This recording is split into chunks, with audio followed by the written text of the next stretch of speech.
Well, what a week of some freezing weather, and it's finally warming up, and the winter solstice is tomorrow, so we're going to start seeing some of those longer days, and Christmas only 5 days away, and New Year's also on the list. There's tons going on, and we're already at the end of 2025. Now, a beautiful sunset, or we're getting pretty close to it, all the way down to those freezing levels last night. That's where those northerly winds picked up, and then we warmed all the way up into those lower 60s, and we're leveling out right now, but we're going to go back down into those 30s tonight, so keep the extra layer close. It's going to be a cozy Friday night, so make sure you get some good hot snacks and gather around the TV for it. 62 right now in San Angelo. Everybody else in a combination of those mid to lower 60s across the entire region. We're really just sort of wrapping up the week.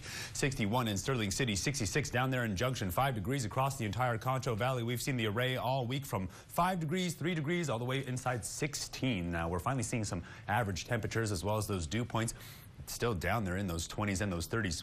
If not some of those teens off towards the east, while the humidity indices are also from those 30s all the way down into those teens. Remember earlier this week, all the way near that 100% atmospheric tipping point where we saw some of those mistier conditions. Now, the moisture tracker is going to show you where we're going to see some of those warm conditions push back into the Concho Valley with some of those southerly winds. But by Sunday, we can see some of those low clouds start to return, and it's looking like a little bit of rain by Christmas. Now, upper level patterns still showing us some of this ridging, but we have our eye peeled out for some of that weak troughing that will make its way through. Now, we're talking about sort of that post-Christmas travel. You heard Haley talking about how everybody's hitting the road and hitting the skies today. Take a good look. This is Friday, one heck of a mess. Now, this sort of cutoff low off towards the eastern seaboard is going to slow things down across the entire nation. And you remember how congested it was last time as we made that transition in fall, looking like the next one. But this time it's about to be winter, so it could be rounds of cold weather. When we're looking at the water vapor imagery, you can see the mess already setting up. Here's the cutoff low. Here's the next winter storm. There's a little bit of ridging. There's the long wave trough. You hear it all. It's a lot, and it's going to start slowing down, so make sure you take that into account if you are flying or if you are driving somewhere else.